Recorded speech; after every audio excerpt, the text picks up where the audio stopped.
오늘은 성령의 열매 8번째 시간으로 온유에 대해 증거합니다.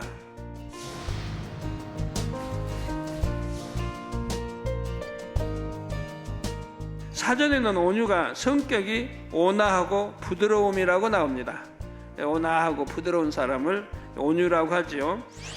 그런데 영적인 온유, 성경이 말하는 영적인 온유함은 단순히 부드럽고 온화한 것이 아닙니다.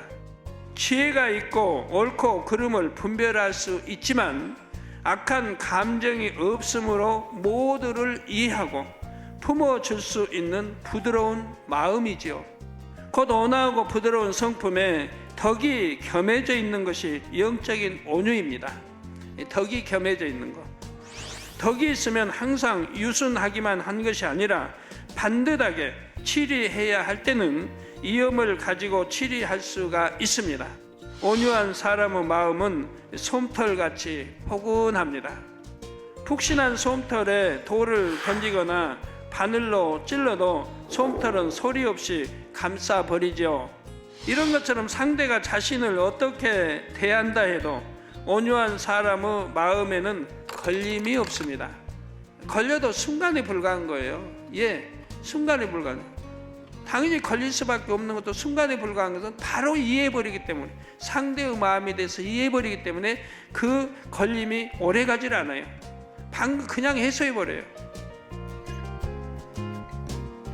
곧 상대로 인해 혈기를 내거나 서운해하거나 불편해하지 않고 상대의 마음을 불편하게 만들지도 않지요. 다른 사람을 판단, 정죄하지 않고 이해하며 감싸줍니다. 판단하고 정죄하면 이해할 수가 없고 감싸줄 수가 없어요. 이런 사람에게서는 편안함을 느낌으로 많은 사람들이 와서 깃들이며 쉼을 얻지요.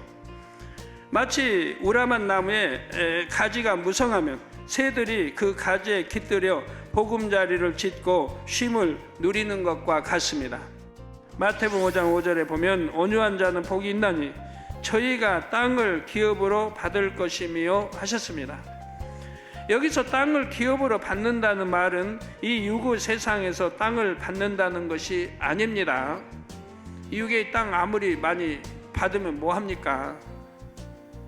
천국 가면 다 버리고 가야 되는데, 마음의 영적인 온유함을 이룬 만큼 천국에서 넓은 땅을 받는다는 뜻입니다. 넓은 땅을 받는다. 이 땅에서 자기 안에 깃들였던 모든 영혼들을 다 초청하여 즐길 수 있을 만큼 큰 초소를 상급으로 받는다는 말이죠. 그러면 어떻게 해야 온유의 열매를 맺을 수 있을까요? 결론부터 말하자면 여러분의 마음밭을 옥토로 개간하면 됩니다. 아무리 거친 황무지라 할지라도 농부가 열심히 개간해 나가면 결국 기름진 밭으로 변하지요. 이렇게 밭의 성질이 바뀔 수 있는 것처럼 사람의 마음도 하나님의 능력으로는 얼마든지 변화됩니다. 묵은 밭처럼 굳어진 마음이라도 성령의 도우심을 받아 능히 개간할 수가 있지요. 악이 많이 심어지고 중심이 좋지 않는 마음도 악을 버리면 되고 고운 마음으로 바꾸면 됩니다. 거친 마음, 즉 상대와 걸리고 원수를 맺고 시기, 질투, 다툼이 있는 좋지 못한 마음도 자꾸 부드러운 마음으로 변화시키면 되지요. 그렇게 마음을 개간할수록 온유의 열매가 맺히는 것입니다. 그런데 여러분이 성령을 받았다 해서 저절로 마음이 변화되는 것은 아닙니다. 반드시 자신의 노력이 따라야 하지요.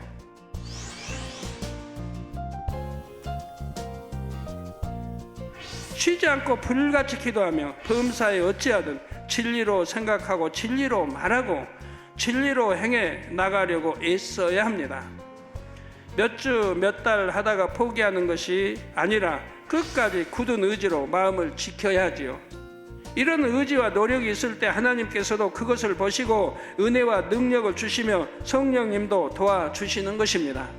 마음을 옥토로 개간하는 만큼 당연히 다른 성령의 열매들도 맺힙니다.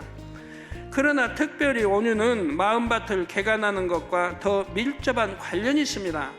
혈기, 미움, 시기, 욕심, 다툼, 들램, 자기의, 이런 것들을 뽑지 않으면 온유의 지수가 없고 뭇 영혼들이 그 마음에 깃들일 수가 없지요. 그래서 온유는 다른 성령의 열매들보다도 더욱 성결과 직접적인 관계가 있는 것입니다. 온유함은 부드럽고 유순한 것만이 아니라 덕이 겸해져야 한다 했습니다.